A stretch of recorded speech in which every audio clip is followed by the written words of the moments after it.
Hello, hello, hello! Welcome to The Room 2. I'm Armads, and I recently did a playthrough of The Room 1, or just The Room, and this is a sequel that came out later, same studio, same everything. It continues a lot of the same things as the last game. In fact, it's almost identical in all of the mechanics and everything that has to do with it. So I think that we're going to do it the same way we did last time, where we're going to start by doing probably the tutorial and the first episode first, at least in this episode, and then go from there. Okay, so, I don't want to deal with that. If my calculations are correct, then this is where you will emerge. Welcome, friend, we have much to share. Now you are blind, but I have left you provision to see, that your passage might be shorter than mine. I am forced to conceal it somewhere in this room, and trust in your wits to uncover it. I am not the only ghost in this place.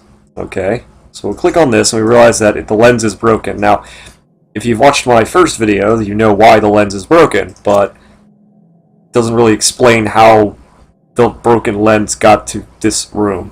But whatever. Anyway, so this game adds one major thing, and it adds the fact that there are multiple tables. So you might remember that in the first game,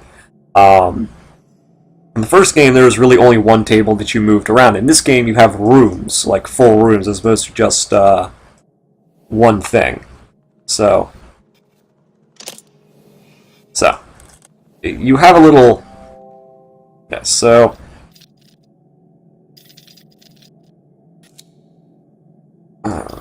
let's just turn this thing together. But yeah, in this game, you have a lot more, I guess, full room-based puzzles, and I suppose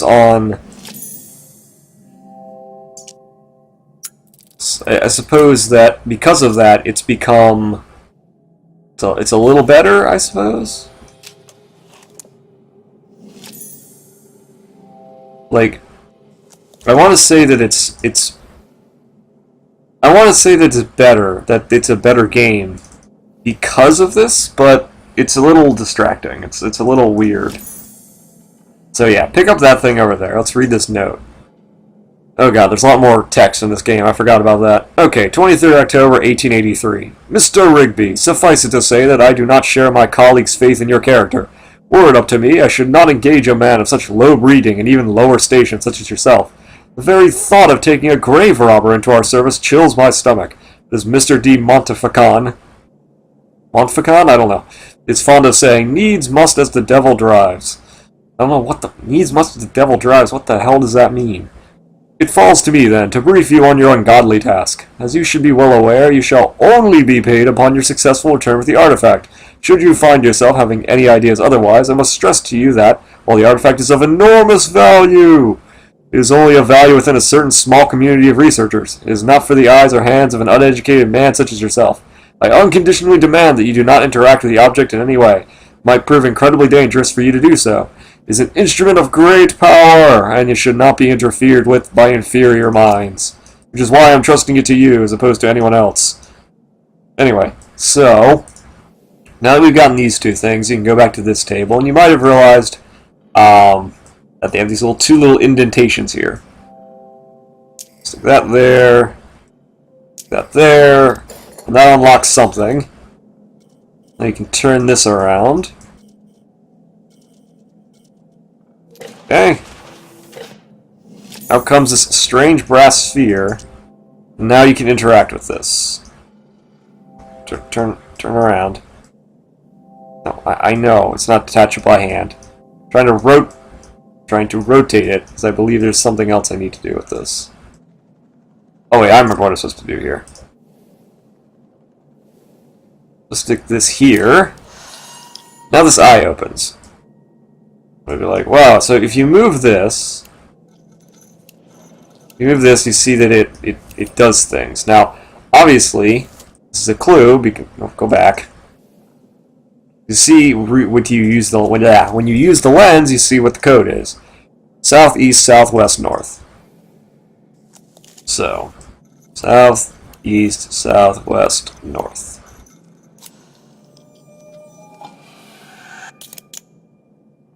Alright, you grab the medallion. It's basically telling you to take a closer look at this. Pull that apart. becomes square. It says, do you wonder if anything matches this shape? Well, like the first game, everything matches everything in this game. Stick that in there. This opens a box. This opens a light with the thing on it. Like, now, what you need to do is go over here and highlight the symbol. Now you may have noticed that the symbols are actually on the table, and it tells you which symbols you need to find, but that's really irrelevant. All you need to do is highlight the right symbols. Or not even the right symbol, just highlight the symbols.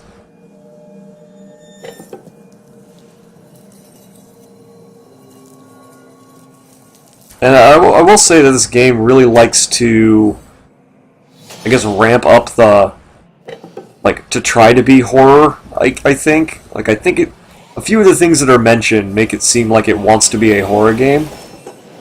But it's not really good at being a horror game. Okay, we see this null element, which you may remember from the first game. And we're back to this again, where you see the thing moving that you now have to fit into. I gotta fit it into here. And like the first game, you might remember that the first game, when we looked into this like door thing, this broke, but no, in this game it wants to be horror, so.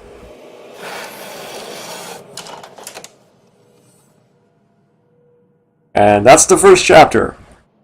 Or, I guess the tutorial chapter. So considering that was only like 6 minutes, we're just going to do the first chapter. And I admit this is probably one of the things about this game is that the environments that they use are much cooler. So like for example, we're on a ship right now. It's very clear we're at sea, and there's this model ship over here, which is really cool. I like this puzzle idea. Okay, so there is still no sign, and my patience wears thin. In my frustration, I even scaled the foremast myself. A fool's errand. The fog is so dense I can barely see my own deck from the crow's nest, let alone the Helena. Helena? I don't know how you... Helena, I guess? Regardless, I've had the gun deck run out the cannons in readiness. It is good to keep the men sharp. So yeah, that's like a heavy... a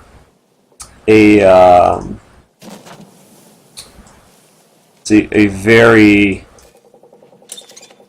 how do you put it? Heavy-handed thing about what you're supposed to do. So, foremast, crow's nest, and then it wants you to run out the cannons. Now we have this key, and if you look at the deck, what you're supposed to do is move these cannons out. You have to actually turn them a little bit. And that puts out these cannons, and there's this little keyhole, and guess what goes in the keyhole? The key! So remember in the first game when I said that there's a whole lot of stuff that, how do I put this? Most of the puzzles tend to be, like, obvious unless you're sitting around and have no idea what you're supposed to be doing. That kind of continues in this game. So anyway, moving that thing now reveals this chest, and there's this book over here. It's been 30 weeks at sea, and the crew grows restless at our lack of plunder.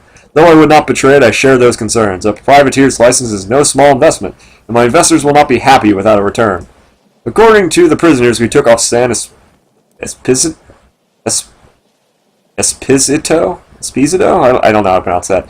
We should find the Santa Helena in these waters, fresh out of New Granada. They were simple swabs, ignorant of all the workings of the decks, but they spoke of some artifact of great value aboard. I gave them a place among my crew. So basically now we've transitioned into like Assassin's Creed Templars and Assassins thing with some item of great value. You remember the ship right here was said in that note to be the Helena or whatever that we're looking for. So it's kind of, this is trying to be like, I guess, a story. Okay, open that up and get yourself a strange cylinder. And I believe you're supposed to, yep.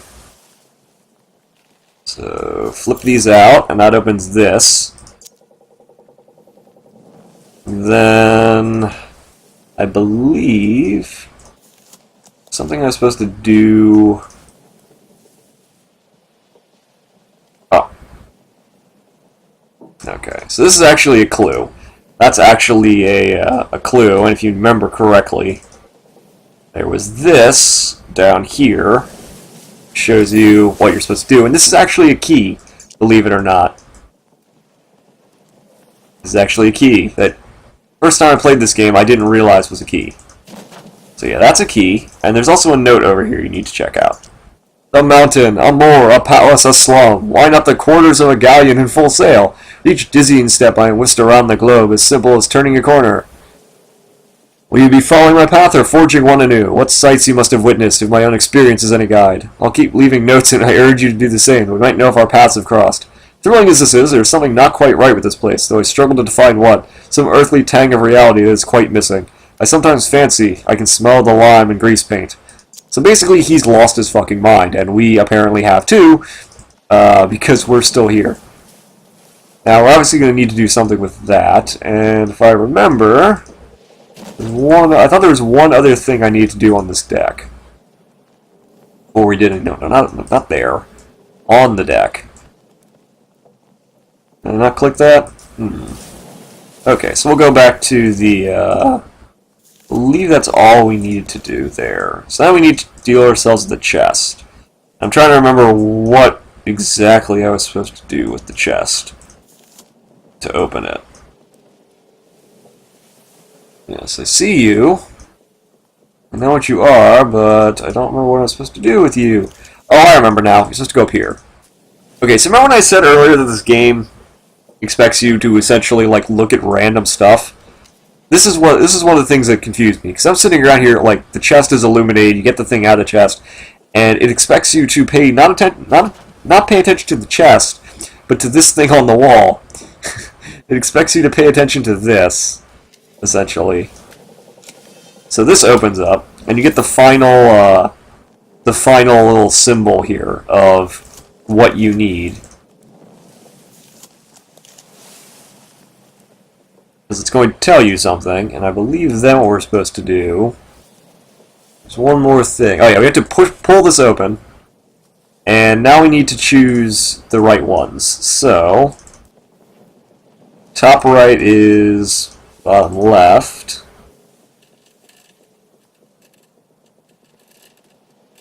That one, and then this one shows top left is bottom right.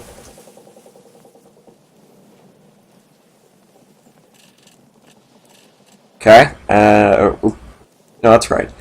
And I guess we just have to figure out which ones this is, but you really don't even need to know that. In fact, the first time I did this, I didn't even bother to know this, because you just have to check the keyhole. You just have to match it so it fits the key. Anyway, open this up, and you see this. Obviously, you're supposed to look through these with this, as always before. Turn that. That unlocks that. And then, once again, turn that. That unlocks that. Then I believe we need to move this over. Okay. Turn that. And then gotta move this down. So that opens this. Like I said, these don't really seem like puzzles. It's more of, what are you supposed to be doing? Anyway, stick this thing in here. Turn that. Lift that up, and you get this thing. Now, I admit, this part of the puzzle confused the hell out of me, because... Well, actually, I'll just let you... I'll show you why. Okay, so we didn't take long for us to track her down. We raced north for 2 miles on the deep sea currents to overhaul our head start. Approaching the mainland, we turned west for 2 miles to cut her off at the coast. With no sign, we headed 3 miles back south to meet her.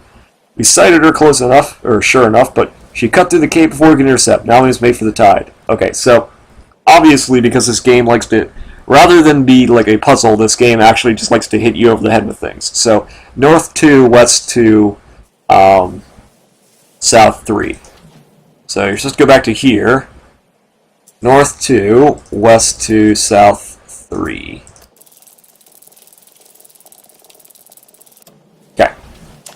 Now this flips over, and you're supposed to go down here And I didn't even realize this at first. Yes, I know. You have to flip this over.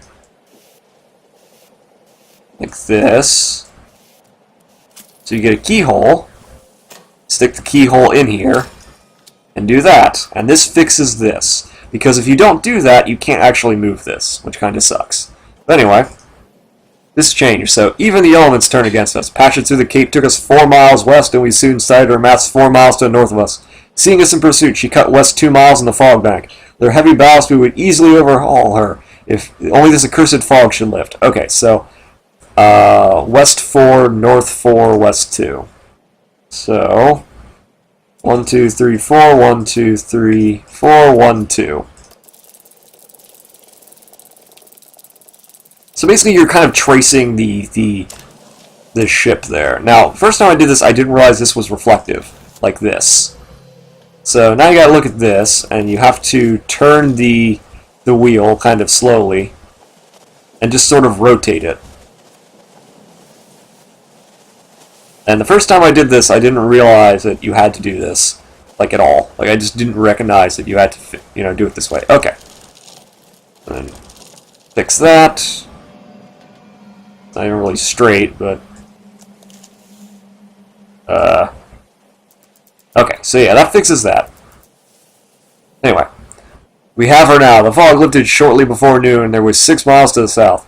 Rapidly, we closed her down, and she fled east 2 miles back towards the Cape. Now she lies north of us by just 1 mile. She won't reach the Cape again. Okay, so 6 south, 2 east, 1 north. 1, 2, 3, 4, 5, 6, 1, 2 east, 1 north. And you might notice this looks kind of, it's a little keyhole there. Alright, and then you get this kind of creepy looking painted figurehead. Anyway, that closes down now, and you're pretty much done with the chest. So now you don't need that. Now you go back to this. You stick the figurehead on. Creepy looking figurehead. And this opens this bottom area. Now, obviously there's this model ship wheel. And I think there's one other... Don't remember if there's anything else we need to do here. Don't think so. So now we got to go back to here. Stick this on here. Turn it around. This opens this. Pull it that way. This drops the sails. It also opens this up. Move that around. This starts moving this thing. SLRL. Now, obviously, that's not what it's supposed to be. What it's supposed to be is on this sail, I guess. So, rows. I have to click away. Okay. Like I said, these really aren't puzzles once you actually know what you're supposed to do. Anyway, you gotta pick up this gem here. Go back out. Put the gem over here. Move it over. And this lights that up. And that, because it lit that up, lights this up. Alright, so this is actually... This might actually be one of the cooler puzzles. But we'll see. Okay, the St. Helena came apart on rocks at 1800 hours. She heaved as if the bottom had been torn from her and began taking on water at a terrible rate. Only there were no rocks. We approached as close as we dared to and tried to take on the survivors, but only one swam clear of the wreckage. He is some sort of scholar. A wild-eyed wreck of a man in tattered, blood-stained rags. Clutched in his white knuckles fist was some sort of sculpture that he babbled was of unimaginable power and worth. It seems our prize may not have gone to Helena. I've moved to my quarters for safekeeping. So, basically, this is trying to be Call of Cthulhu, in a lot of ways. It is a natural tendency of this world to twist itself into ever more elaborate arrangements, like the spirals of a vortex that once both the pattern and the system. It seems as though each room itself is part of a wider apparatus. You must tune the room to find the glyph, and tune the glyph to find the door. All must be aligned, but to what purpose? Am I the explorer? The prisoner? Why are you writing this? Anyway, so let's go over here. And we need to pick this up. No, not that. I want to pick up the... No, stop. I need to pick up the thing. Let me pick up the thing. There we go. Okay, we gotta wait. Now, we go to this wait box. We stick the... There. Stick the weight on the box. And that moves us this way. That opens the box. Now, That opens the box. It also gives you this small disc. You can now put in this. Turn it around. Move the thing down. That opens that. Grab both the weight and this little disc here, which I actually didn't notice the first time I was there. And I don't think this... yeah, it's just a weight. And I'll show you what I mean by that later. Put the weight on the thing. And one wonders if all you have to do is press these each way, why we didn't just use our hands as opposed to using this elaborate system of weights. Anyway, so you put that here.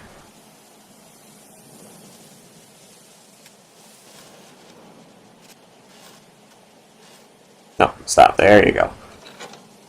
Alright, this opens this. Now, you get a weight, and you have these things right here. And you might be wondering, well, what are those for? Well, they do have a purpose, believe it or not. I don't remember what the purpose was. So I remember struggling with this the last time I did this. Oh, here it is. So you have to make all of those face inward, I believe. So you can kind of do things out of order in this one. Kind of do things out of order. So pull that open and you get the next disc. But obviously we haven't opened up the disc yet, so we got to go in here. You might notice if you look on this one that there's this little knob there and there. So turn this, and it becomes a much different weight. It becomes a triangle weight. So triangle weight on the triangle. This one moves further that way. Alright, we stick this one in here, and this one's a little different because we need to get this one like this. Goes here, that one goes there. This opens here. We get another giant weight, and you see this little thing, this actually turns. So turn that way, get the small disc up there. And once again, you have a weight that moves differently. So, you gotta sort of do this once all the time. You just gotta keep moving these up. And there you go. I believe that's all you need to do for this one. I think that's all you need to do. Anyway, move over to this one. Stick this here. And now you have the final little disc. So stick this here.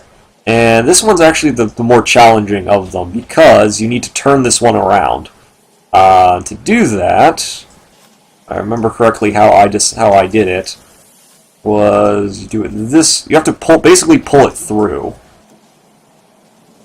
So you put that one there, you go there, and that's all you need to do. So that opens this. You get yet another weight, which looks really odd when you think about it, until you turn it. And we also got the top. So the top actually came off. And that's important. It's very important because you'll notice there are two weights remaining. Stick that one on there. And that gets to the center. No, don't take me away. Not done yet. Then stick this one here. And somehow this balances out. And anyway, this somehow does its thing. And that opens this. And we get two things. We get the anchor and the spring. So, before we do anything else with this box, let's go back over here and we'll weigh the anchor. Stick the anchor on the thing. It opens this, which gives us this metal star. And yes, you do need that. So let's go back to the box really quickly. And you'll notice that there's a metal star. Put that thing in the thing, turn it around, open it up, and now there's a clock here. Now, if you go over here, you might go, well, why isn't this working? Well, if you look underneath, these haven't been rotated. So, we can't do that just yet. But, I believe you put these down. I believe you can put these down and actually do something with them. Yes, put those down, these move over, you get the small flathead screwdriver. And now, If I remember correctly, there's a key in here. I have to remember what... Oh, it's right there. Move this over. That pops this out, and you get this little winding key, which you do need, because I believe you need to put the winding key... Actually, you don't need the winding key there. This thing you need to move? Yes, you turn that thing, and that moves this over. And what are we supposed to... Oh. Okay. Then you move that over. That opens this. And now you have a reason to use a screwdriver. So unscrew this. There you go. And now we no longer need the screwdriver. The winding key goes in this. Obviously this is not turning.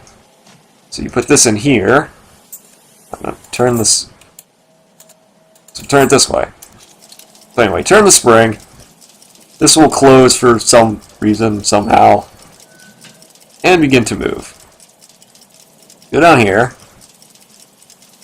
Leave. Oh yeah, we can't do anything with that yet. I forgot about that. You gotta go back down here. Rotate all of these around till you see the time of 250. Which is a clue, if you played the first game, of what you like to do here. So now, we need to move the time so that it's 250. So click on this. It's 2 o'clock. Come on, stop. There you go. Okay. So click on that. Click on that. Get the key. Now we have a key. And the question is, what does this key go to? I believe there's one more thing we haven't done with this puzzle yet. There's one more thing we haven't done. Oh. Oh, it's up here. So you gotta look all the way up here. Which again, the first time I did this, I never knew that was up there. Drove me nuts. Anyway. So you'll see there's this puzzle thing right here. So make the model of the ship in that. This opens up. And you get this diamond-shaped metal casting. Anyway, so the box closes and moves down. You might be like, what's this metal casting for? Well, it makes it pretty obvious what it's for. So that opens this. And there's a symbol again. And there's more of this thing in here. Hope you like seeing that thing, because you're going to see it every chapter in this game. So anyway, back to this again. Back to this. So remember the symbol you saw the first time? And we get more kind of bullshit horror, I suppose. More vines and another doorway. Thing moves open. And chapter complete. Now these cards are actually important, so pay attention to this. You've successfully navigated the secrets of the ship, and yet this grim ordeal will become increasingly challenging. Yes, it will, but for the wrong reasons. But I'll get on that next time. This time, I think we're going to cut it here, and next time we're going to start Chapter 2. Hope you've all enjoyed this so far. I'm still kind of indifferent about this game. I think the puzzles are cool. I think the environment's cool. I think it could be a little more challenging, though. But either way, see y'all next time.